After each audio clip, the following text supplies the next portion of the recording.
Olá, boa tarde. Sejam bem-vindos a mais uma edição de Mercado e Companhia. Vamos aos destaques de hoje a partir de agora. Órgão do governo argentino afirma que nuvem de gafanhotos está a 150 quilômetros de distância de Barra do Quaraí, cidade que fica na fronteira do Brasil com o Uruguai. Ministério da Agricultura monitora avanço da praga e afirma que um plano de ação vai ser implementado caso os insetos cheguem ao país. China é líder isolada e bate recorde em maio como principal destino da carne bovina do Brasil. Compradores de soja aqui do país pedem que exportadores garantam carregamentos livres do novo coronavírus. E Tribunal Superior Eleitoral decide arquivar a ação que investiga a chapa de Bolsonaro e do vice Hamilton Mourão. Tudo isso e mais agora. O Mercado e Companhia já está no ar. A nuvem de gafanhotos que estava na Argentina agora avança em direção à fronteira do Brasil com o Uruguai. De acordo com informações do Serviço Nacional de Saúde e Qualidade Agroalimentar argentino, os insetos estão a 150 quilômetros do município de Barra do Quaraí, fronteira do Brasil com o Uruguai, como eu havia dito. Veja o percurso que os gafanhotos fizeram até agora. O primeiro alerta emitido pelo Serviço Nacional de Saúde e Qualidade Agroalimentar argentino sobre a nuvem de gafanhotos aconteceu no dia 11 de maio. A notificação veio após o governo paraguaio relatar que os insetos estavam indo para o sul, em direção à fronteira da Argentina. No dia 21 de maio, os gafanhotos entraram em Formosa, no leste do país, e retornaram ao território paraguaio. Depois, voltaram à Argentina no dia 28 do mesmo mês e avançaram em direção a Santa Fé, centro-leste do país. Em 19 de junho, a praga atravessou o Rio Paraná e seguiu para a região de Concórdia, na Argentina, onde está atualmente. Em distância, a nuvem está a 150 quilômetros do município de Barra do Quaraí, fronteira oeste do Rio Grande do Sul. De acordo com o Senasa, os gafanhotos viajaram 1.000 quilômetros em um mês, e são capazes de percorrer 150 quilômetros em um dia. Em Barra do Quaraí, fronteira oeste do Rio Grande do Sul, e de onde os gafanhotos estão a 150 quilômetros de distância, o secretário de Agricultura do município vê na condição climática uma aliada para evitar a entrada dos insetos. Mas ele também espera que não haja uma grande repercussão. Vamos ver. Aqui nós estamos na ponte internacional que liga Brasil com o Uruguai. Ali do outro lado está Belo União e lá mais na frente está a Argentina. Nos pediram para dar algumas informações e agora, no momento, estivemos em contato com o pessoal da Secretaria do Estado do Rio Grande do Sul, que nos passou a informação que, por enquanto, a chegada dos gafanhotos aqui no nosso oeste do Rio Grande do Sul, que Barra do Quaraí é a cidade mais oeste do Rio Grande do Sul, não corremos nenhum perigo, porque hoje favorece um vento norte que está batendo 2 dias aqui e uma previsão que ali pelas 15 horas, 16 horas, tem uma entrada de uma frente fria, o que favorece para nós uma proteção contra a entrada desses gafanhotos aqui no estado. Bom, o risco maior que estamos correndo é que não bata um vento oeste, tá? Que traria esses insetos para nós aqui dentro. No momento, essas são as informações oficiais. Continuamos na cobertura sobre a questão dos gafanhotos, porque o Ministério da Agricultura criou um grupo de monitoramento da nuvem de gafanhotos. E, segundo a ministra Tereza Cristina, o objetivo é avaliar possíveis ações e medidas para conter o avanço dos insetos. O Ministério da Agricultura tomou conhecimento desta nuvem de gafanhotos que está agora sobre o território argentino e que tem possibilidade de chegar ao território brasileiro. Montamos já um plano de monitoramento para acompanhar o deslocamento desses gafanhotos. A gente espera que ele não chegue ao Brasil, mas todas as ações que podem ser tomadas já tem um grupo de acompanhamento e as ações que podem ser implementadas caso isso aconteça. E quem também acompanha o avanço dos gafanhotos é o secretário de Agricultura do Rio Grande do Sul, Covatti Filho, com quem a gente conversa agora. Secretário, muito boa tarde. O foco da atenção de vocês está dirigido para qual situação agora? Há pouco nós informamos que a última informação do órgão argentino é de que essa nuvem de gafanhotos está a 150 quilômetros de Barra do Quaraí. Quero frisar que é um município que faz fronteira com o Uruguai e a Argentina, lá na fronteira oeste do seu estado, Rio Grande do Sul, não é? É verdade, Kellen. Boa tarde a ti, a todos que estão nos assistindo. Obviamente a gente está muito apreensivo, principalmente por parte dos produtores. Eu vi o depoimento aí do nosso secretário de Agricultura Municipal lá de Barra do Quaraí falando. É claro que nós estamos além de um olhar na questão da previsão climática, porque sabemos que se esses gafanhotos, essa nuvem chegar até o estado, vai ser em virtude da questão da climática, seja da mudança de ventos, seja talvez, como estamos esperando uma frente fria para entrar já hoje, ainda hoje no estado do Rio Grande do Sul, pode também afastá-los ou também aproximá-los, mas estamos também junto, com parceria com o Ministério da Agricultura, trabalhando num plano de contingência para passar essa tranquilidade aos produtores gaúchos. Em cima desse plano de contingência, a gente já deslocou servidores da Defesa Vegetal aqui da Secretaria da Agricultura e também do próprio Ministério da Agricultura lá para essa cidade, seja Barra do Quaraí, Uruguaiana, São Borja e Itaqui, que é essa fronteira com a Argentina lá no nosso estado do Rio Grande do Sul. Então a gente está trabalhando, monitorando para tomar as ações cabíveis aí quando se acaso essa nuvem se aproximar do nosso estado. A última informação que o Canal Rural recebeu desse órgão de monitoramento da Argentina era a distância de 150 quilômetros da fronteira oeste do Rio Grande do Sul. Confere com a informação que o senhor tem e que medidas estão sendo avaliadas para serem tomadas caso essa nuvem de gafanhotos acabe chegando ao Brasil. É uma distância que é uma informação que a gente tem também. Não podemos esquecer que, segundo os próprios entidades lá da Argentina, essa nuvem de gafanhotos ela pode chegar a uma movimentação de 100 quilômetros durante um dia. Então, sim, eles não estão tão longe do nosso estado. Mas nesse plano de contingência que nós estamos preparando, nós estamos fazendo todo um monitoramento, inclusive está sendo estudado pelo próprio Ministério de deixar o Rio Grande do Sul em estado de alerta, fazer uma portaria para que o estado fique em estado de alerta, que isso pode possibilitar mecanismos para a gente usar recursos tanto do governo do estado quanto do governo federal para tomar as ações cabíveis. Dentro desse sentido, também estamos utilizando e analisando, junto com essas equipes técnicas, todos os defensivos agrícolas que possam colocar à disposição tanto do produtor ou de entidades parceiras. Eu cito uma delas, a própria entidade da Associação dos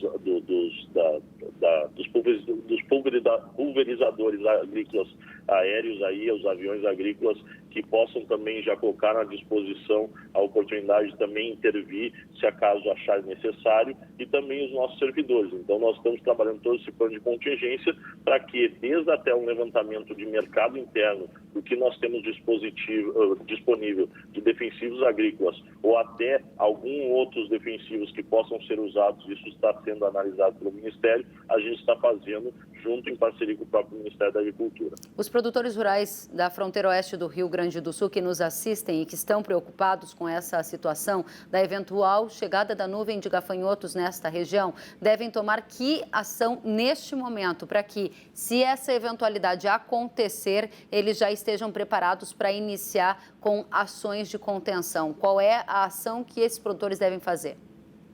O primeiro momento é agora buscar informações. Isso nós, através desses servidores que foram deslocados para a Secretaria da Agricultura e do próprio Ministério, estão procurando os sindicatos rurais, os sindicatos trabalhadores rurais, as próprias secretarias de Agricultura e administrações municipais, para passar essa informação, porque nós estamos monitorando a chegada desses animais. Em cima disso, a gente também vai publicar esse plano de contingência até para também canalizar as ações dos nossos servidores e dos servidores do Ministério da Agricultura de uma forma única e efetiva para conter essa nuvem, se acaso ela vir para o Rio Grande do Sul.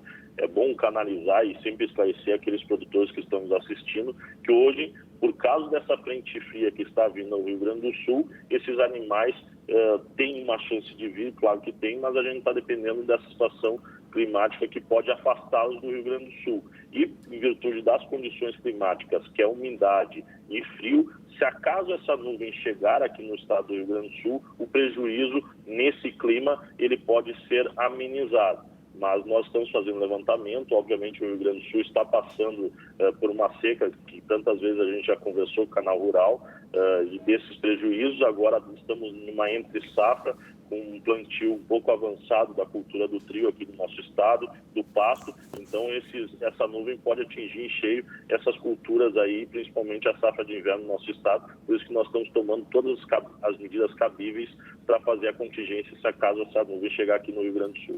Muito obrigada, secretário de Agricultura do Rio Grande do Sul, Kovács Filho. Um prazer recebê-lo com os esclarecimentos. Volte sempre. Eu que agradeço. Um abraço. Obrigada a você também.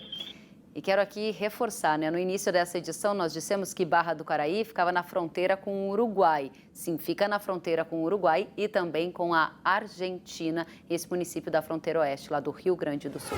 A China se consolidou em maio como o principal destino da carne bovina brasileira. As exportações do Brasil para o gigante asiático saíram de 40,3% para 64,8% em um ano, na comparação com maio de 2020, com o mesmo período do ano passado. Dá uma olhada aqui a evolução mensal da participação da China nas exportações brasileiras de carne bovina. Você observa, então, que em maio chegou a 64,8% de um total de exportação. Você acompanha aqui a evolução mensal e eu quero chamar a atenção para esse resultado de maio, que você está vendo que consolida a China como líder isolada, batendo um recorde como principal destino da carne bovina do Brasil, e chama a sua atenção aí de casa para os 5 maiores destinos das exportações brasileiras de carne bovina no acumulado deste ano de 2020. Olha isso aqui. A China está com 56,5%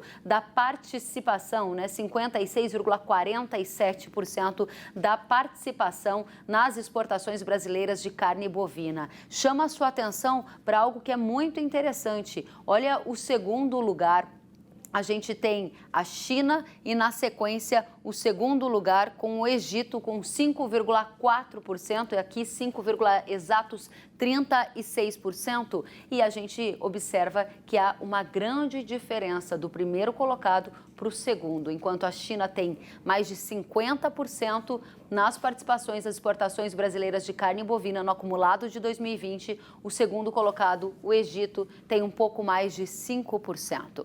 Hora da gente entender como é que está o mercado pecuário brasileiro e saber o que motivou esse recorde de maio.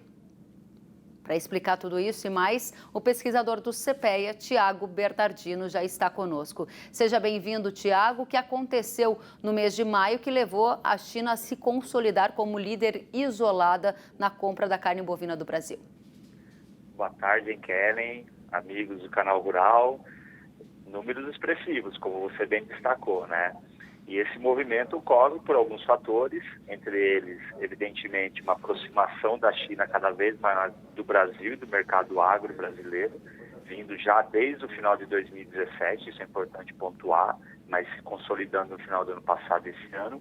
Mas em maio a gente teve alguns problemas, a restrição de compras em relação a alguns frigoríficos australianos, isso sim ajuda as exportações brasileiras.